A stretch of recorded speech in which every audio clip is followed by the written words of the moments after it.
Stop calling Kamala Harris African American. You identity politics people are killing me. Listen, if you're gonna label people, make sure you get the labels right. Make sure you get it right. If you're gonna play this identity politics game, make sure that you're correctly identifying the people that you're politicking. Okay, Kamala Harris, and by the way, that's how you pronounce her name. It's Kamala. Think Kama, it's not Kamala, which I'm guilty of saying. It's Kamala Harris, okay? She is not African American. Her father is Jamaican, and her mother is Indian. She is technically neither African nor American. I mean, she's an American citizen, but as far as nationality goes, she's Jamaican Indian. If anything, we could say that she would be British American because, you know, the Caribbean and lots of India was colonized by the British. So her roots go back kind of more British. But this notion of her being African American, you know, the history of that term goes back to December 20th of 1988, when Jesse Jackson actually invented that term. He wanted us to be called African American rather than being called black. It was kind of a political correctness term. Got him a lot of popularity, got him a lot of notoriety. It's a nice little notch count on his resume. You know, I guess next February we could start saying that Jesse Jackson was the person who invented the phrase African American. But it's kind of an inaccurate term, to be honest with you. I don't like being called African American. I mean, I say it sometimes because I slip up and, you know, I don't feel like arguing with people every time they call me because I like to pick my battles. I got better things to do. But here's a question for you, just to kind of show you how inaccurate that name is. Let's say that there was a British white guy, okay? He was of European descent.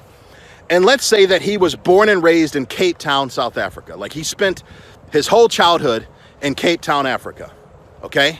He's a white guy, blonde-haired, blue-eyed, Aryan race white guy, okay? He's a total Ken doll, the way he looks. I mean, the guy just looks like a Ken doll. Blonde-haired, blue-eyed perfection, right? And he spends his whole childhood in Cape Town, and he says, you know what? I want to become an American citizen. So he immigrates to the United States legally. He gets in line. He pays the fees. He goes through the process, okay? He doesn't cheat and cut in front of the line. He does it like everybody else and just keeps the law, respects our laws. And now he's an American citizen. But he was also an African citizen, okay? He has a dual citizenship. He can go back and forth. He's got his Cape Town African passport, and he's got his United States passport. I mean, technically, wouldn't the Ken doll be an African American? Think about it. He's an African citizen. He's from Africa. He's an African. He identifies with the people. He even learned Swahili because he did missionary work there. He knows the African culture there. You know, we'll even take it further and say he married an African woman, a black, dark-skinned African woman. He would identify as African. And yet, he's now living in America. He's an African American too. So if Joe Biden picked him as his running mate, would the Ken doll also be being called an African American like Kamala Harris is being called African American by everybody? Just because you're black doesn't mean that you're African American. Just because you're black doesn't mean that you're from Africa. What do you call people that are in the Caribbean? How about Jamaicans? How about West Indians? How about Haitians? How about people from Trinidad, Tobago? Right? They're from the Caribbean. They're neither African nor American. And I actually used to know people that were of those descents that came from the Caribbean. I used to know some Jamaicans, some Haitians. They hate being called African American. They hate it. And they're darker than me. And they hate being called African American because in their minds, they're neither. They're neither African nor American. So we got to stop it with all this identity politics. That's the problem with identity politics. And that's why the left has to engage in identity politics. What is identity politics? Identity politics is basically where you have you're basically such an evil person because of everything you stand for, that you have to hide and cover that part of yourself up in order to fool the electorate into voting for you. Okay? This is one of the old games of the Marxists. This goes back hundreds of years. Okay, this goes back to the 18th century or to the 19th century, to the 1800s. What the communist playbook does is say, listen, we can't run on who we really are. We can't be honest. We can't be transparent about who we are. We can't say that we don't believe in God. We have this godless communist ideology that believes that God should be replaced by the state. So rather than God being all-powerful, we want man. We want the government to be all-powerful. We want the government to control every area of your life. Rather than God being omnipresent, we want the government to be everywhere. We want the government to be present in every area of your life. Rather than God being all-knowing, we want man. We want the government. We want us, namely the people that are running for those offices, to know everything about you. We want to be all-seeing, not God. We don't want you to have any privacy rights because we believe that we're God. We believe that the state is God. So we don't want you to have any religious freedom. We want to take away your religious freedom. We want to take away your freedom to earn a just and living wage. We want to take away your right to get married and raise a family. We want to take away your voting rights. We want to take away your gun rights. We want to take away your freedom of expression. We want to take away your freedom to peacefully assemble so that you can't protest against our evil policies. Vote for me in November. I approve this message.